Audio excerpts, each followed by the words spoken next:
Right, let's get you an update now on the Special Investigating Unit investigations. We're joined by SIU Spokesperson Kaizer Kganyago. Thank you very much, sir, for your time this afternoon. If we could please get some clarity in terms of what is being investigated, involving how much and by whom. We, at the moment, cannot say this is how much and by whom. What we are investigating is the procurement processes that have been going on during this COVID-19. If you look at the proclamation that we are dealing with, it says clearly that we must look at the allegations in relation to procurement during the COVID-19 or the state of disaster. We must also look at whether the people were following the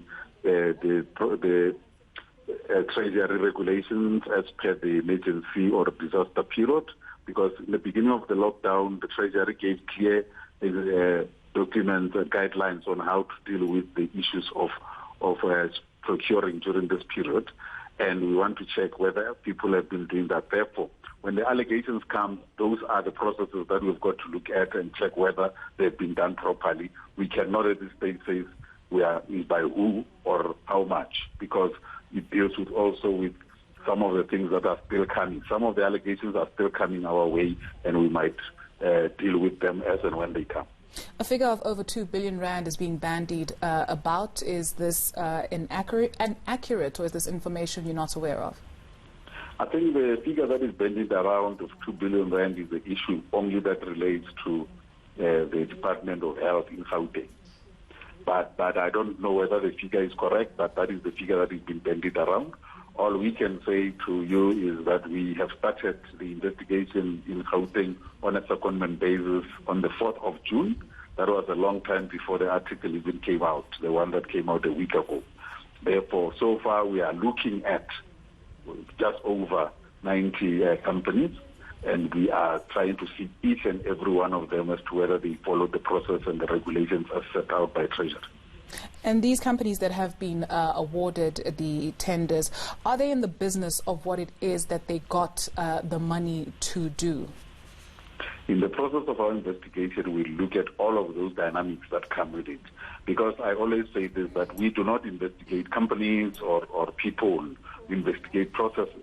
And in the process of doing that, we are able to then find people and find companies. At the moment, we are not at that stage, because now we are going to move that, because we are there on a secondment, we are now going to move that investigation of Gauteng into the proclamation so that it falls into the powers that we have as the SIU in relation to the proclamation. Well, are you also perhaps, in terms of the scope of the investigation, are you also looking at alleged corruption in the Eastern Cape and KwaZulu-Natal? Yes, we are looking at all provinces. Since the proclamation was signed on Thursday, we have already, the head of the unit, Advocate Mutibi, has already talked to the heads of the provinces to then start with the allegations that pertain to them in their own areas. We've got some in the Western Cape, we've got some already in the Eastern Cape, we've got some in Gauteng, in the Tshwane Metro, for example, and we've got some in the Northwest, and so on and so on. And they relate to, in the main, the purchasing of PPEs, the purchasing of food parcels. It also deals with other elements that like the issue of the Eastern Cape one that everybody knows about, that relates to the door-to-door campaign and all of those. We are going to investigate all of them as and when they come. That is why we are calling on the public to help us with the allegations if they are there, to then continue, because this proclamation is dealing with what happened before and what is happening now, and even allegations that are still going to come. It may be a very simple question, but worth noting that companies are being investigated. Does that allude to the fact that maybe a crime here or crimes may have been committed? Yes, we investigate, like I say, we investigate processes. And in the process of investigating the processes, we find some criminality. And that's why the President on Thursday said, when you find criminality, you need to refer that to the NPA. We have got 3 outcomes when we do any investigation. The first one is when we find criminality, we send it to the NPA and they will take it from there towards prosecution. The second one is when we deal with the issue of people who might have done wrong in a department or a state institution, we then have to refer the matter of disciplinary to them and give evidence and allow our people to go and give evidence at the DCs. And thirdly is the issue of recovery of the monies that might have been taken by the people unlawfully. That one we've got end-to-end control over. We will then go and set aside the contract and take this matter to the tribunal for that. And then from that point onwards, we recover the money that was taken unlawfully. Most of the companies who rendered services quoted based on Treasury stipulated regulations and guidelines. So if prices were indeed inflated, does this mean that there is a gap in the regulations and Treasury's guidelines for COVID-19 procurement? I don't think there is a gap. I think the issue is people who might not just have followed the instructions, because those things were in the regulations that came from Treasury. It was very clear. Therefore, if people don't follow the regulations as they were set, therefore, those are the things that we'll look at.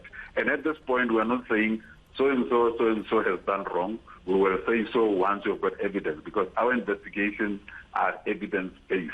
We do not want to just attack or to go after individuals. Is Royal Park one of the companies being investigated? I don't think it is for me to be saying that, because then tomorrow I'll be dealing with another company. Say for me to say we have got more than 90 as we speak now. The President is due to be briefed every 6 weeks on the progress of the investigations, and while it sounds like the investigation is very much premature, which we do appreciate, when is the SIU anticipating concluding this investigation, given the times that we are in? Unfortunately, we have got to do our best with the circumstances that we find, and we will then be giving the President the first report in 6 weeks, as he has requested, and we will do so because the investigation might even take longer than the 6 weeks he has set out. 6 weeks, he said, we must report to him every 6 weeks. Therefore, we don't know how many other allegations we're going to get, and we will stand ready to receive them and proceed with them and make sure that we save the monies that might have got into the wrong hands. Dr. Kaizer Kganyago speaks for the Special Investigating Unit. Thank you very much for your time this afternoon.